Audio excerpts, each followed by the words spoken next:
something in the air, and I am telling you, it all goes down this month, this September of 2025. Now, if you've been following me for any length of time, I am a locational astrologer. My name is Helena Woods, and I help people be in the best places in the world to most thrive and shine.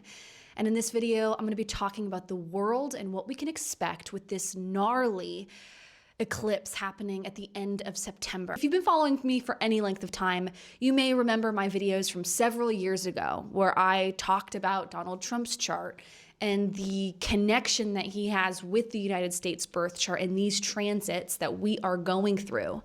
And just coming up this week, Uranus is about to station retrograde. Uranus in Gemini is a transit that coincides with challenges for the United States.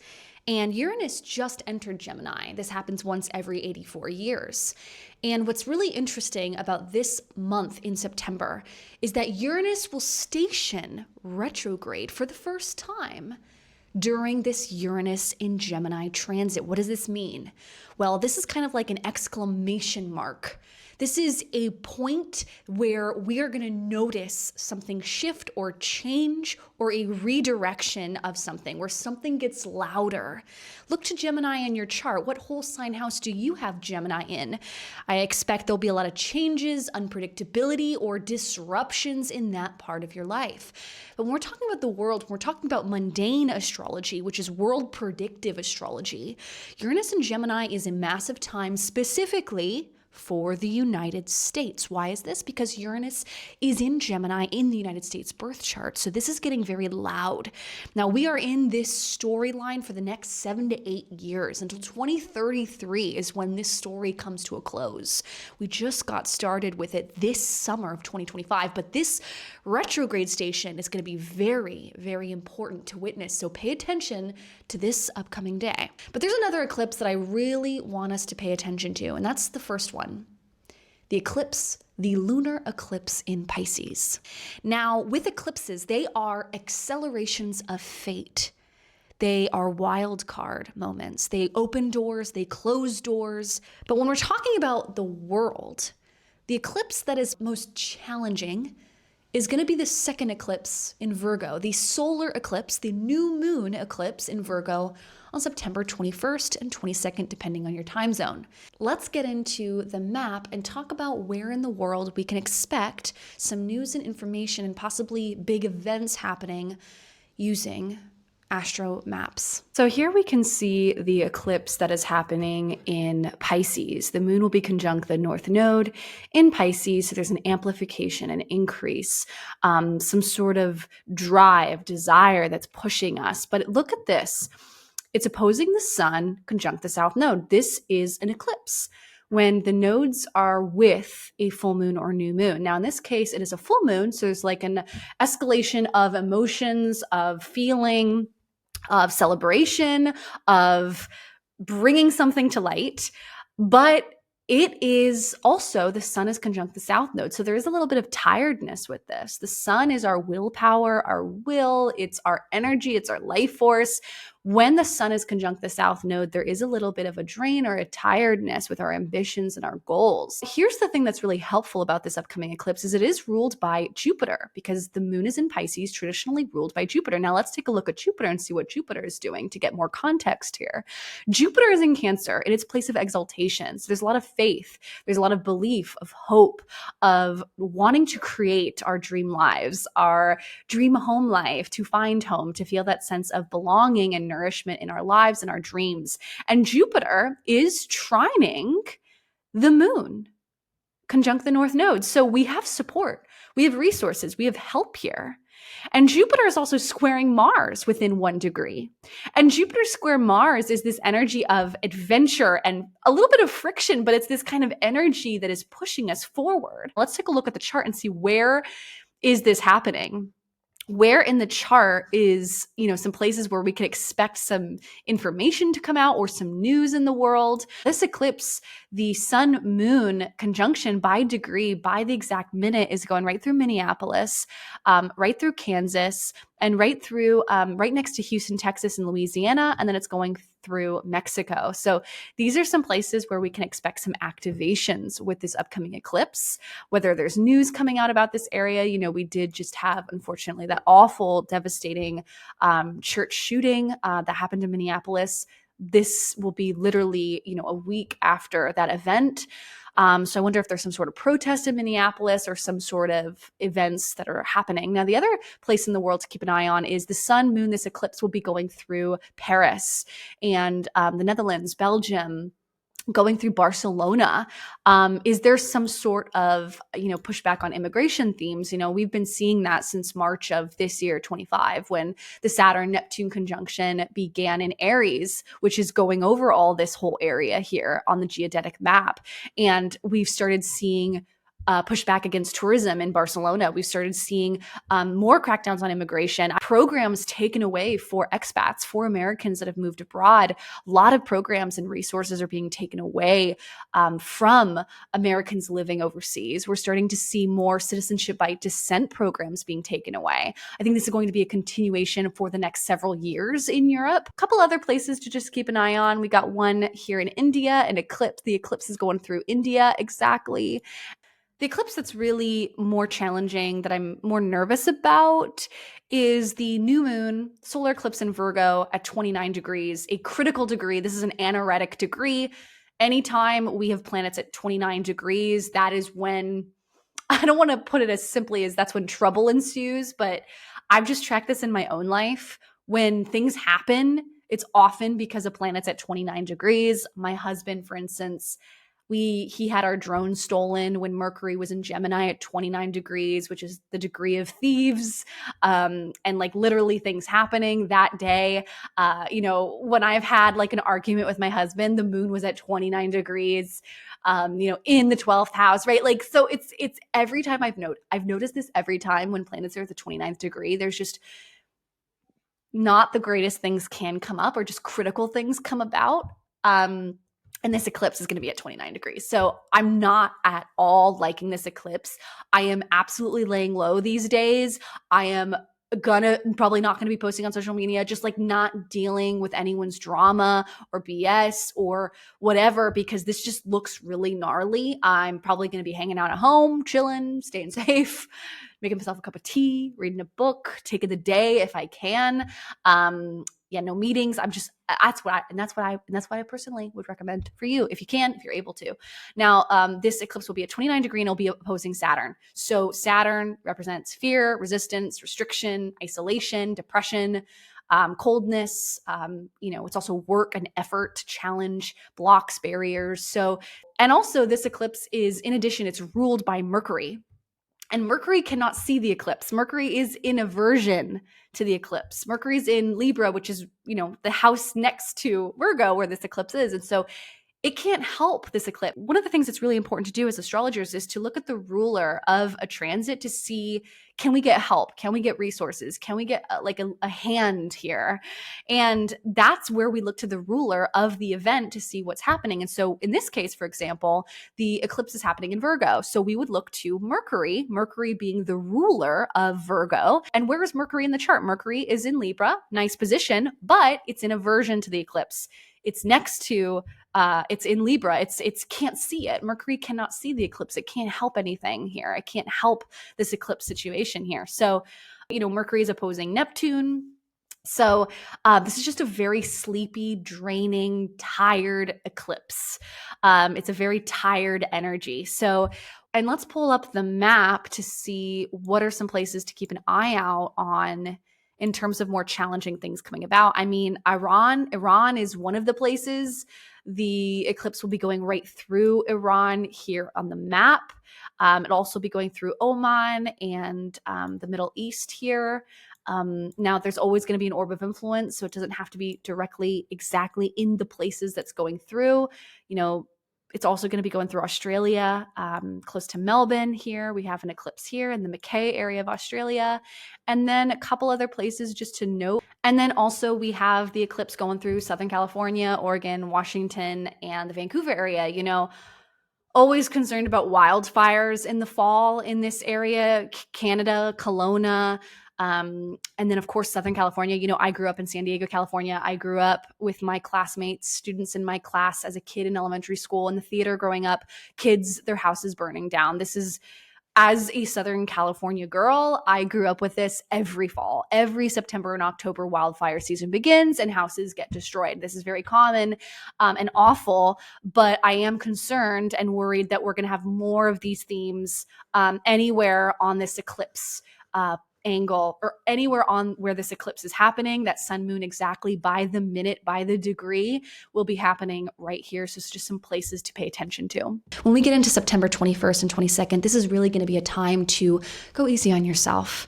You might be feeling overly critical or perfectionistic, or feeling like you need to clean and purify and get rid of something in your life that's not working for you anymore. Maybe you're having some sort of realization or a moment of awareness about something, but also feeling this kind of fear. And this is because Saturn will be retrograde back into Pisces and opposing this solar eclipse in Virgo. And Saturn is fear. Saturn is delay or blocks or invisible barriers you can't fully grasp, or this sense of resistance, overthinking. Am I doing this wrong? I don't know. That's Saturn energy, and Saturn will be opposing or having a duel, a confrontation with this new moon in Virgo. Now, Virgo is, I would say, one of the most overthinking signs in the zodiac. It's critical, it's perfectionistic, it doesn't know how to turn its brain off a lot of the times. And so this Saturn heaviness is going to be opposing this energy. And, when we get to the end of the month, this is a time to not be hard on yourself and try to take it easy as much as you can. If you want to go for something, use the beginning of the month, not the end of the month. I am really passionate about helping you be in the best places in the world, and also creating more excitement around astrocartography. And astrocartography is the moment right now.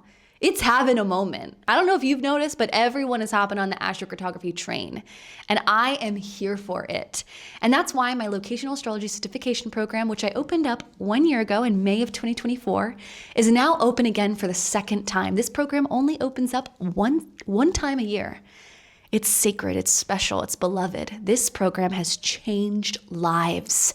I highly recommend checking out the testimonials, the video testimonials, the written words all over the certification page, which you can find down below, linked in the description. Highly recommend checking that out. And if you're interested in learning locational astrology, astro maps, relocation charts, cyclocartography, timing your travels, if you're ready to become your own travel agent and time your travels and use remote activation to enhance your life to the fullest degree, right time, right place, and support your clients, support your fellow people with this incredible tool, this is it. Doors are open, and doors will be closing for at least another full year. I've created 10 beautiful modules, organized, beautifully designed modules where you can learn not only how to read your own birth chart, how to read a relocation chart, how to find your best places for different areas of your life, and how to time your travels, get to the nitty-gritty, the aspect lines, the midpoints, the parents, the local space lines. If you've been wanting to learn this with me live,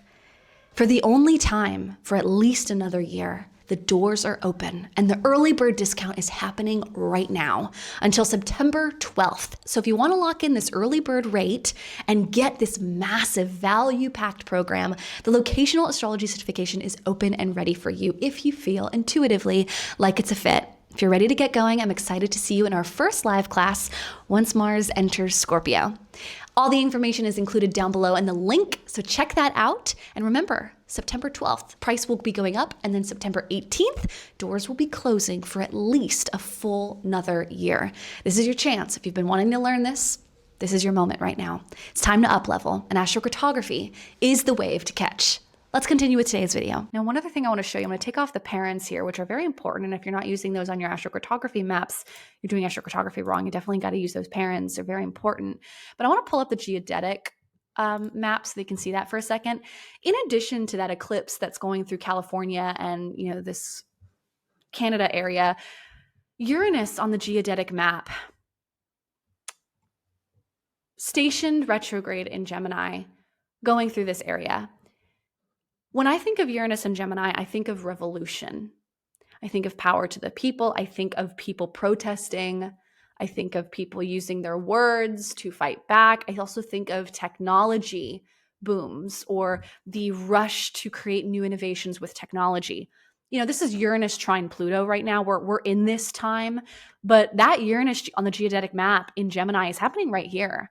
We're looking at California. We're looking at Silicon Valley. We're looking at these places where we can expect revolution, we can expect protests, we can expect people being angry about things, we can expect more unrest, more disruption, and also more tech innovations. Where they're starting, where are they happening, where are they being formed? This is just an interesting place to keep in mind when we're thinking about around the end of September.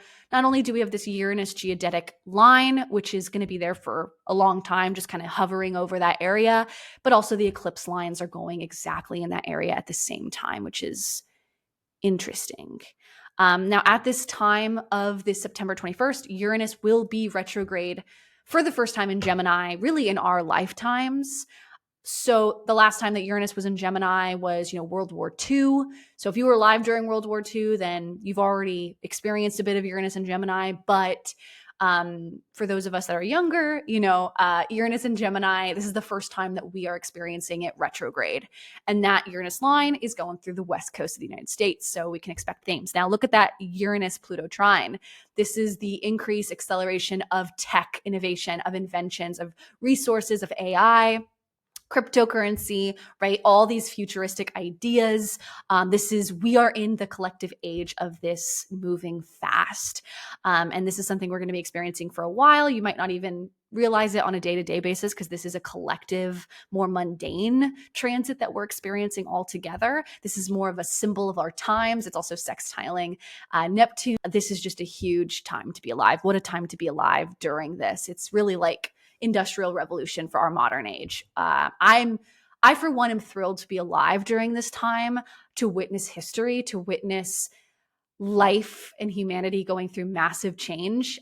I love being alive during this time, and I think a lot of people are kind of Debbie Downers about AI. And I personally do not use AI for my writing or my creativity or anything like that. But I can see, for instance, I just got off of a call with my book publisher the other day for my book, Slow Living at Mango Publishing. And I just had a call with him yesterday, the guy who runs the publishing house. And he was saying that now the indie book publishing world is going through these amazing transformations because now they're able to translate books into many different languages. My own book, my independent book, is going to be translated into French and Dutch and German and all these languages. In 10 minutes, it can be translated. Like, we're going to see such cool accelerations of opportunities for many different industries. And it's all going to happen so much faster thanks to AI. Now, do I think AI is good for a lot of things? No. For creatives, for writing, of course not. Being a content creator, of course not. I think original thinking is key here, but I do think AI is going to help us in a lot of ways that we can't see yet. It takes people time to adjust, but I really believe that the jobs that are the kids that are being born today, they're going to be working jobs that haven't been invented yet. They're being invented now behind the scenes, and we don't know what they are yet. And I think that's where the West Coast and California and all these places are really Seattle.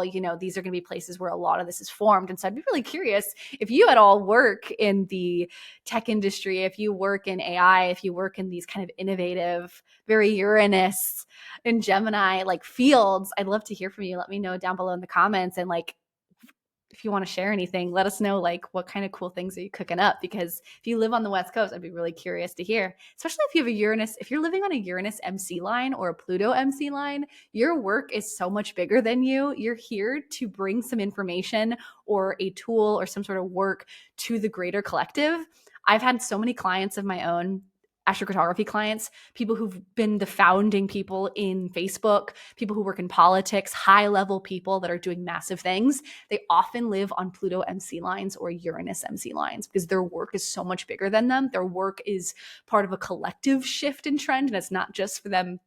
It's not just about them personally. It's about something way bigger, like a collective mission that their soul is on. And so very fascinating.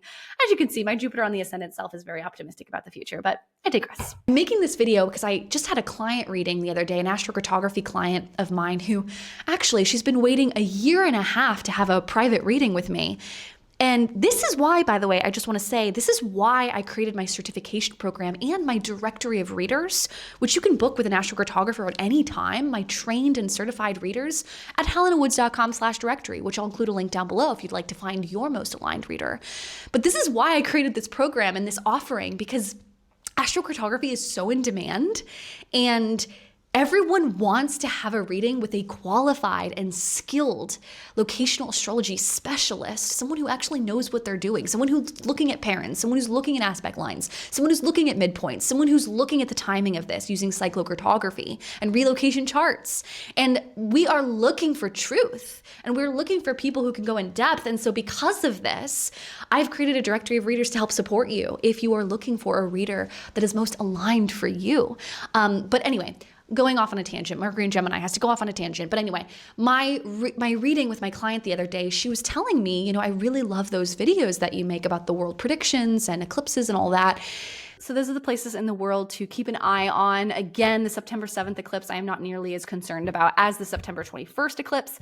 My advice for you getting through this eclipse is take it easy on yourself, practice self-care, sleep more if you can. If you're feeling a little bit more depressed than usual, or a little bit more like fearful or questioning yourself, questioning what you want to do with your life, your goals, if you can do it. If your optimism is a little low that day, that's okay. We'll get through it. We'll get through it just as we get through all the transits. The amazing thing about astrology is it shows us that everything passes. This too shall pass. This transit too shall pass. The eclipse will pass. So as long as we can get through September 21st, 22nd, once we get off that week, it'll be a lot easier from here. And then we get into Mars in Scorpio and Venus in Libra, which is so excited for that. Can't wait, especially when we get into October 14th onwards. Really, really nice energy. So I hope you guys use it well. Check out the information down below, and I hope this information helps support you, and I'll see you in the next video. Happy